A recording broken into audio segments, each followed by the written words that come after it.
सूचना केवल हमारे विचार हैं, वित्तीय सलाह नहीं। निर्णय लेने से पहले खुद शोध करें। किसी भी लाभ या हानि के लिए हम उत्तरदायी नहीं हैं।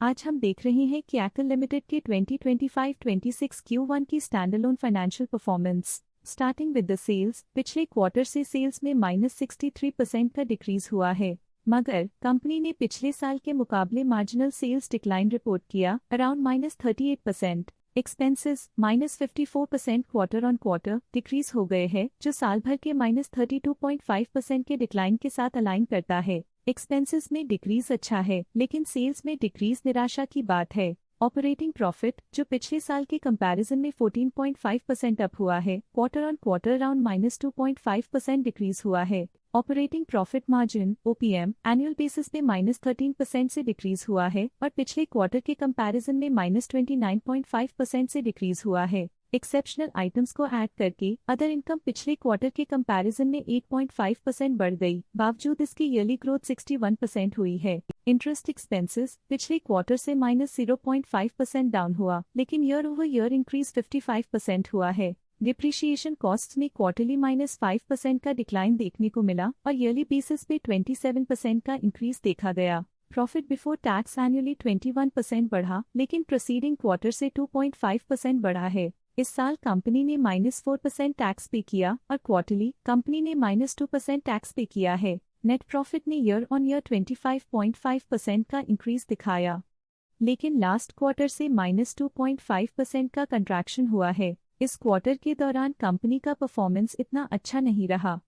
नेगेटिव नेट प्रॉफिट लॉसेस को इंडिकेट करता है। वहीं अगर एनुअल एनालिसिस की बात करें तो इस साल कंपनी का परफॉर्मेंस अच्छा रहा। अर्निंग्स पर शेयर EPS में साल भर में 0% का इंक्रीज देखा गया, लेकिन क्वार्टरली में 1.5% की गिरावट भी नजर आई। इस क्वार्टर में कंपनी का EPS इतना अच्छा नहीं रहा। नेगेटिव प्रॉफिट कमजोर एफिशिएंसी को दिखाता है। एयरटेल लिमिटेड के फाइनेंशियल स्नैपशॉट को रिव्यू करते हुए कुछ मुख्य ट्रेंड्स सामने आए हैं जो कंपनी की परफॉर्मेंस पे रोशनी डालते हैं। जून 2022 से जून 2025 तक एयरटेल लिमिटेड की फाइनेंशियल जर्नी में सबसे पहले बात करते हैं सेल्स की। इस साल सेल्स में -64.5% की गिरावट आई है और पिछले 4 सालों में भी -77% की गिरावट देखी गई है, जो एक लंबे समय तक गिरावट को दर्शाता है। पिछले 3 सालों से सेल्स गिरती जा रही है, जो बड़े मार्केट चैलेंजेस को दर्शाता है जिन पर स्ट्रेटेजिक ध्यान देने की जरूरत है। अब बात करते हैं एक्सपेंसेस की। इस साल एक्सपेंसेस -52% घाट गए हैं और पिछले 4 सालों में -67% की कमी आई है।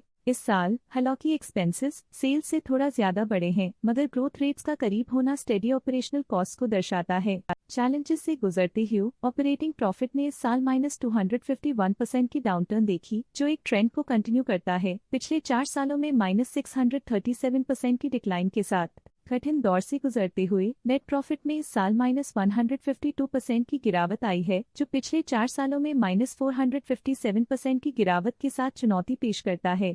EPS के लिए रास्ता कठिन रहा है। इस साल EPS -104% डिक्रीज हुआ और पिछले 4 सालों में कुल मिलाकर -390% की गिरावट हुई है। चलिए अब बात करते हैं शेयर होल्डिंग पैटर्न की। एयरटेल की शेयर होल्डिंग रिपोर्ट्स कुछ इस प्रकार की हैं, जो अननोन 2025 के तक चलता है। ये रिपोर्ट कंपनी के शेयर्स की डिटेल्ड जानकारी देता है, जिसमें promoters, promoter groups, foreign investors, public investors और सरकारी एंटिटीज शामिल हैं। पब्लिक द्वारा हेल्ड शेयर्स का परसेंटेज 0.88% से इंक्रीज होकर 2025 के में 0.9% तक का इंक्रीज से देखा गया। ये चेंजेस स्टेट है कि पब्लिक की इन्वेस्टमेंट कंपनी में क्वार्टर टू क्वार्टर इंक्रीज हुई है। जब कंपनी के शेयर्स का अधिकतम हिस्सा प्रमोटर्स, FII, DII या गवर्नमेंट के पास होता है, तब ये माना जाता है कि कंपनी मजबूत हाथों में है, जो स्थिरता और मजबूत समर्थन को दर्शाता है और इस मार्केट की स्थिरता बनी रहती है। फॉरेन इंस्टीट्यूशनल इन्वेस्टर्स की शेयर होल्डिंग में थोड़ा डिक्रीज आया 2025 के से 2025 के में, जो दिखाता है कि फॉरेन इंस्टीट्यूशंस ने अपने स्टेक को क्वार्टर टू क्वार्टर -0.02 से डिक्रीज किया है, जिसे पता चलता है कि उन्होंने अपनी इन्वेस्टमेंट्स को पुल बैक किया है। ये था कंपनी का करंट शेयर होल्डिंग पैटर्न। आज के लिए फाइनेंशियल सेक्टर में इतना ही। देखने के लिए धन्यवाद। स्टॉक लेटेस्ट न्यूज अपडेट के लिए चैनल को सब्सक्राइब करें और वीडियो को लाइक एंड शेयर करें।